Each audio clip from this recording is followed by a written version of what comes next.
200 million years ago, our planet was a very different place. The older species of dinosaurs were still around, but now there was a new kid on the block, or rather kids. These newly evolved theropods quickly began to dominate the landscape with dozens of unique species evolving in just a few million years. This period of time, known as the Reign of Giants, would set the stage for the next 150 million years of Earth's history. It would also give us some of the most iconic dinosaurs like Brachiosaurus, Stegosaurus, and the mighty Tyrannosaurus Rex. So join us as we take a closer look at this incredible time in Earth's history and explore what made it so special. Okay, so first, let's talk about what actually happened during this time period. We're talking about the Late Triassic epoch, which lasted from about 237 to 201 million years ago and marked the beginning of the Mesozoic Era. And if you haven't already guessed, that is the age of the dinosaurs. The Triassic was the last period of the larger Triassic Era, which itself was one of three huge chunks of time that make up the Mesozoic. The other two are the Jurassic and the Cretaceous, which end with the extinction of the dinosaurs, non-avian that is, and the end of the entire era. Okay, but what happened during this time? Well, during the late Triassic, the supercontinent Pangaea began to break apart. Now this event had been setting in motion since the beginning of the Triassic, but now it really started to happen. The supercontinent split into two separate land masses, which would eventually become the continents of North America, South America, Africa, and Antarctica. On the other side, you had Asia, Europe, and the Indian subcontinent. Another thing that happened during this time was a massive volcanic eruption in what is today Central America. These eruptions released huge amounts of ash and gases into the atmosphere, causing massive climate change across the planet. Luckily, life on Earth seemed to have taken it all in its stride and carried on more or less as normal. Okay, so what about the dinosaurs?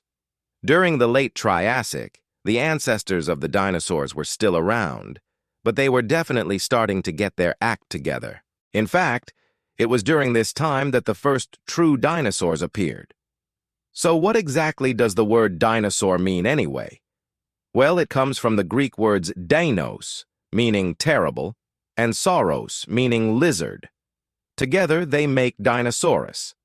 But the name has nothing to do with their size, contrary to popular belief. However, when it comes to size, dinosaurs certainly delivered.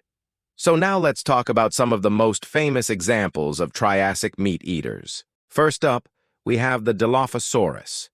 This carnivore stood around 6 meters tall at the hip and was roughly 9 meters long from head to tail. That makes it pretty small compared to many of the dinosaurs that came after, but it was still a formidable predator. It lived in what is today's western United States and China and hunted mainly during the day. Its diet consisted mainly of other dinosaurs and maybe even giant insects. One of the scariest things about the Dilophosaurus was its teeth. They were serrated like a shark's teeth and perfect for slicing through flesh. They also had relatively large brains for their time, which probably helped them to be such efficient hunters. Moving on, we have the Postosuchus.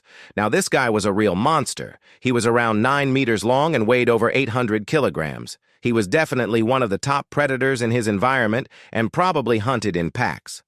Fossils have been found in Texas, New Mexico, Arizona, Utah, and Colorado in the southwestern United States.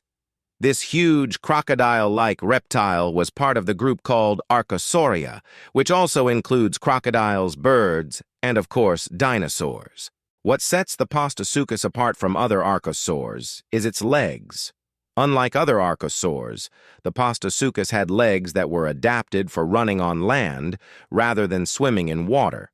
This adaptation allowed it to be an effective predator on land and probably helped it to survive in a variety of habitats. Lastly, we have the most famous carnivore of the Triassic, the infamous Smilodon. No, not that Smilodon. This is the Triassic Smilodon, not the Pleistocene saber-toothed cat.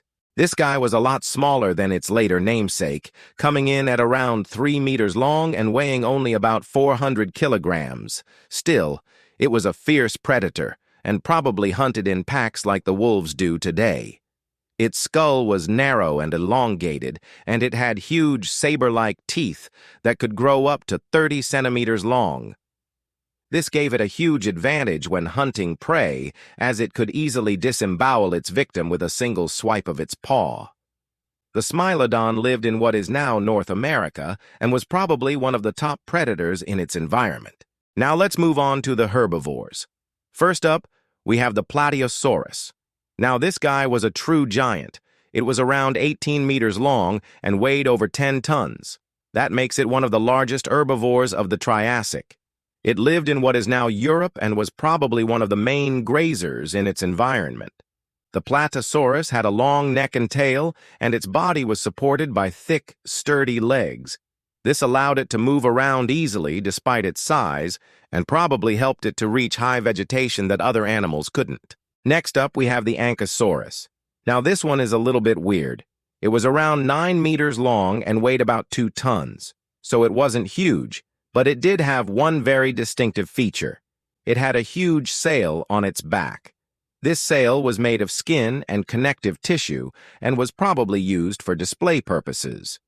The Ankylosaurus lived in what is now North America and was probably a relatively common sight.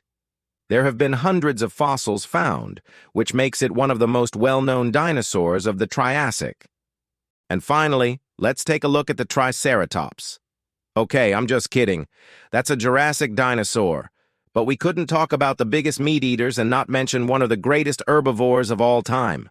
So here it is. The Triceratops was around 9 meters long and weighed about 6 tons. It had a huge frill and 3 horns on its head, which it probably used for defense against predators. It lived in what is now North America and was one of the top herbivores in its environment. And that's just a small sampling of the incredible creatures that lived during the reign of giants. There were many other dinosaurs and non-dinosaurs that lived during this time, and each one was more amazing than the last. The Late Triassic was a time of great change on Earth. The supercontinent Pangaea was breaking apart, the climate was changing, and new life forms were evolving. Against this backdrop of change, the dinosaurs emerged and quickly became the dominant land animals on Earth. Their reign would last for over 150 million years, and they would produce some of the most iconic species in the history of life on Earth. But why were the dinosaurs so successful? Well, there are a number of factors that contributed to their success. First, the dinosaurs were incredibly diverse. They came in all shapes and sizes, and they were able to exploit a wide range of ecological niches.